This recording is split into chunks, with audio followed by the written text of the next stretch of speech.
Hi everyone, welcome to Bundy Bug. My name's Leanne and welcome back to my channel. So I want to do something a little bit different today, and I am going to post my top 6 things you have to get used to when having a VW Beetle. Of course, this is my opinion. This is what I've learned so far with having her. I've probably had Bundy for coming up to about 8 weeks now.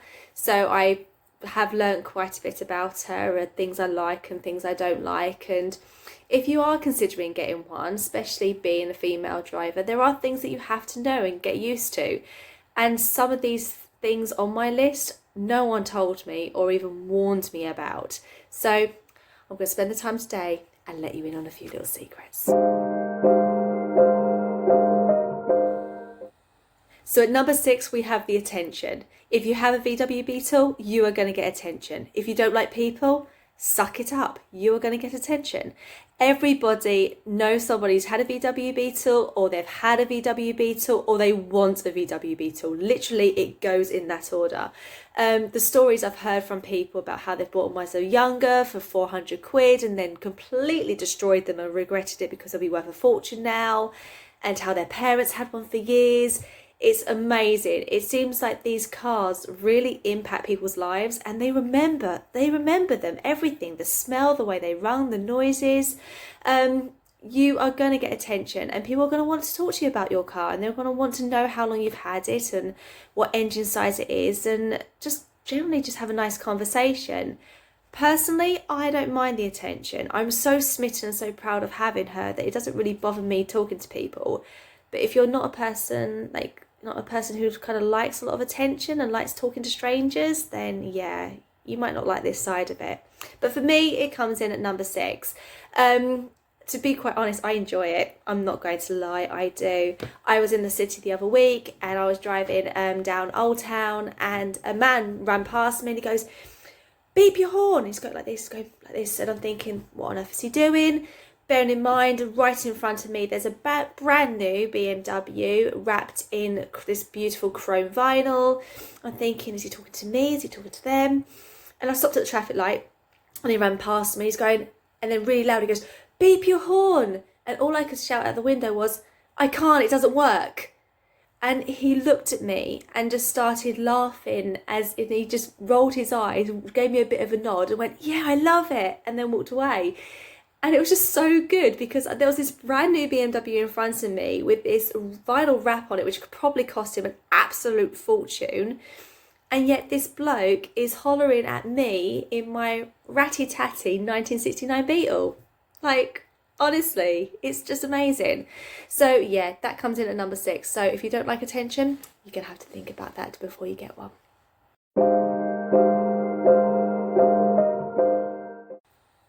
So at number 5, we have petrol. If you have a VW Beetle, you have to get used to the smell of petrol. Every time you fill that car up, your car is going to stink. Something I became very familiar with, and it wasn't until I went to one of our United Dublin meets, which are based here on the east of England, and it's a VW club, that I said this to one of the other Beetle owners, and he just looked at me and smiled and kind of gave a little chuckle as if to say, "Yeah, sorry about that." Luckily for me, I do not find the smell of petrol or gasoline offensive at all. So I quite enjoy it.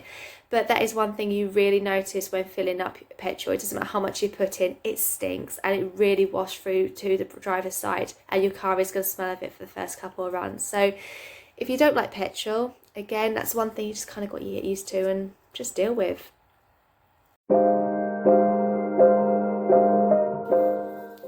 So at number 4, we have closing those doors. Yep, you've heard it. If you have a VW Beetle, you'll be rolling your eyes and smiling because you know exactly what I'm talking about. No one actually told me before getting my Beetle that unless you have your window slightly open, even just a smidge, that not even a blooming fly can get through, your doors are not closing at all. I found this out when I went to go and test drive Bundy. Naturally, after the test drive, I brought her back, parked her up, locked the door like you do, and I noticed that the doors weren't closing properly. And I remember really trying to push the door closed, and the man come up to me and goes, "Oh no, hold on," and he rolled the window down slightly and then pushed the door closed. And I remember looking at him thinking, what? I just didn't understand. I never saw that before. And not only I couldn't believe that a car was that airtight to the grade of almost a submarine that you have to have the window slightly open to close it. So that is one thing really important about having a VW. You have to know that you do have to have slightly ajar on your window open, but up to close it.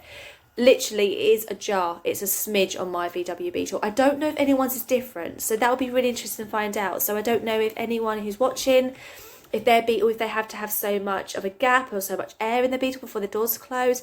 I don't know if it's a standard thing or not. I'm not too sure. That's something I wouldn't mind looking into. But that is definitely my number 4.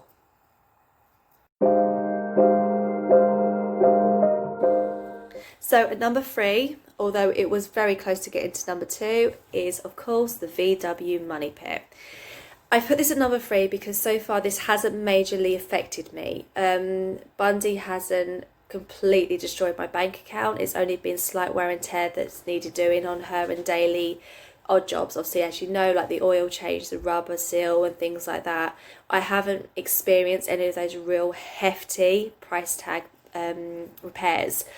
Of course, I'm not saying that it's not going to happen because let's face it, it's a VW, her age, she's going to need some work done.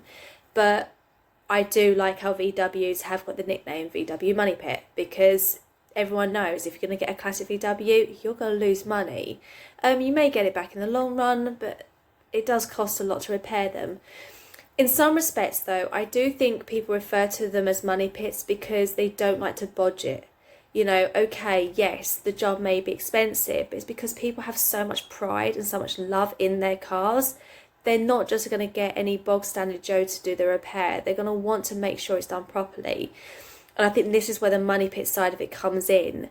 You know, it's not the case of just getting some welding done by someone who you know can weld a few things. You know, you want it done properly and looking really trim and just know that the love and care has gone into that vehicle.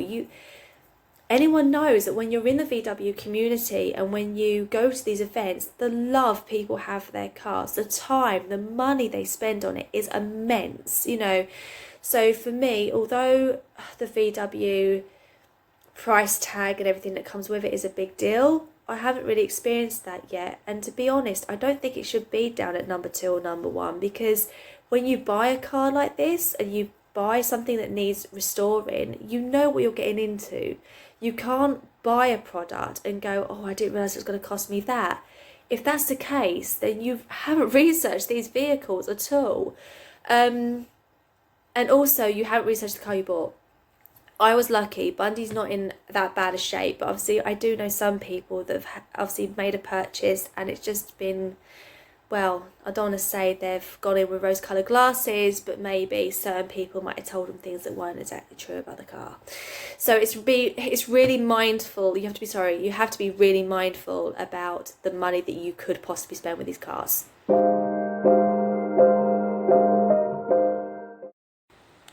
Number 2. The brakes. Oh my, the brakes. No one ever tells you about the brakes. Like literally, if I want to make a stop, I have to start braking about half a mile down the road. They are ridiculous and they are terrible. It honestly feels like when I'm driving, I'm doing a Fred Flintstone and I am stopping the car personally myself. I know I am theoretically anyway, but it actually feels like my foot is going to go through the brake, onto the floor, damage my boots to stop the car myself.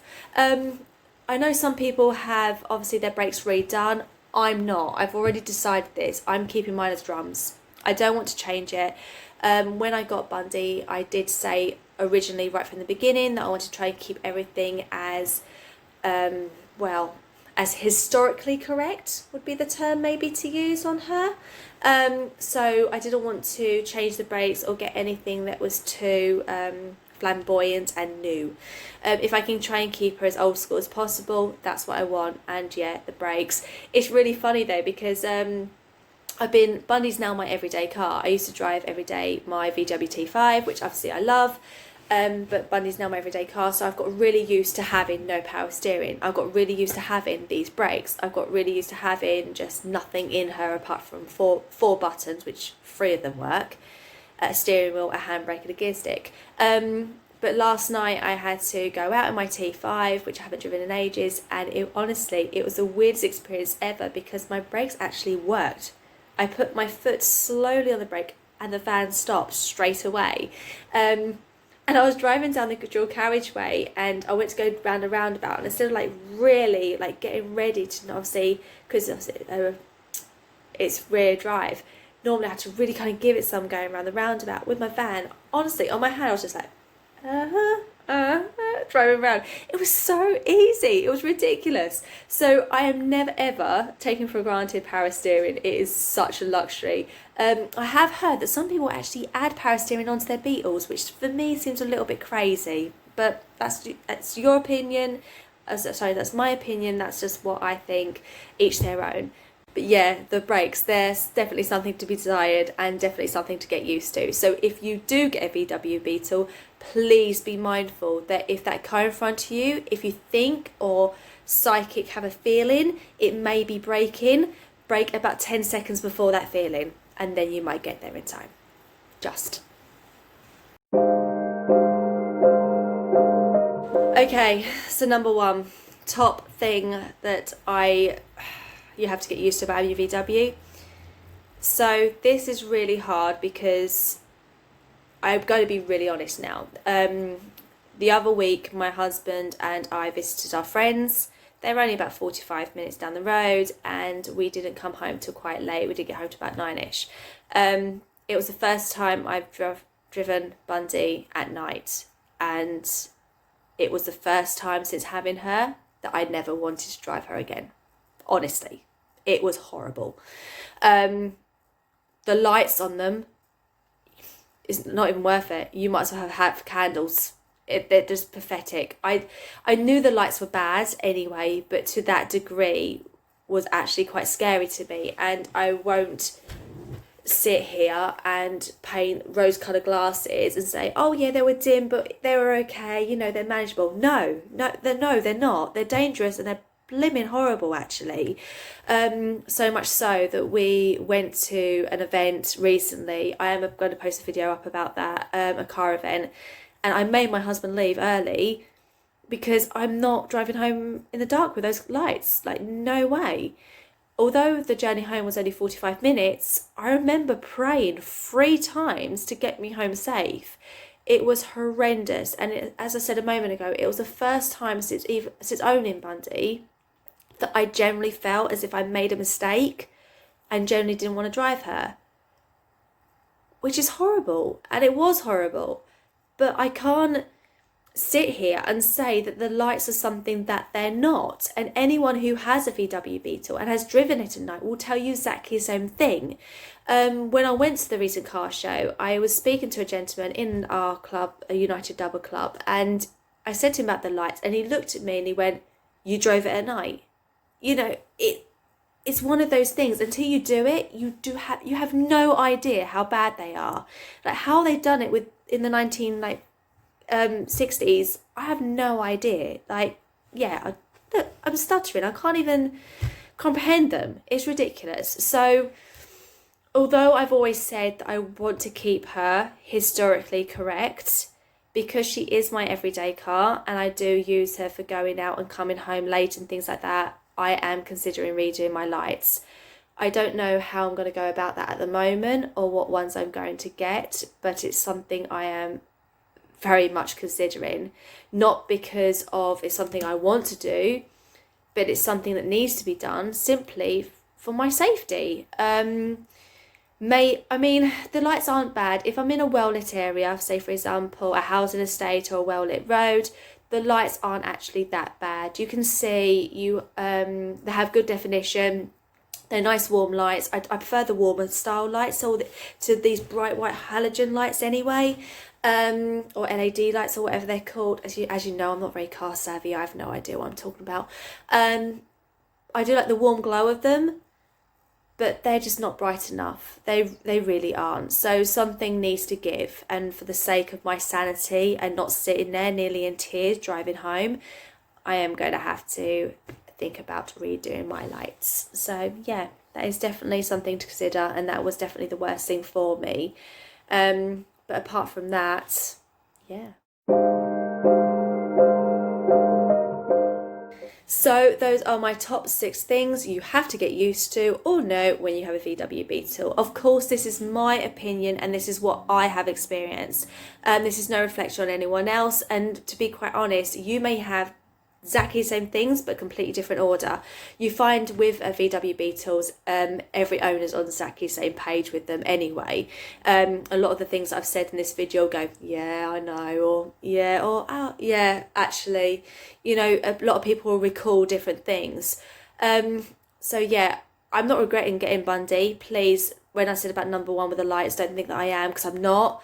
It is just now I've had her a while and I'm really driving her every day. I'm just really getting to know her and little things about her and things that need to be changed, and that is at the top of my to-do list at the moment with the welding, I think, especially with winter coming and the nights are drawing in.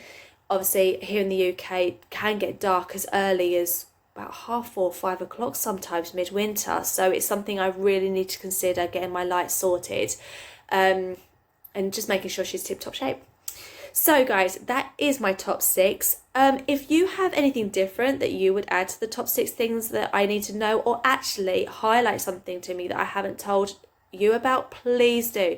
I love learning new things about these cars. As I said previously, I love talking to people about these cars. So give me a message and I would love to reply to you. So I hope you like my little video. Take care, stay safe, and I'll see you guys soon. Bye now.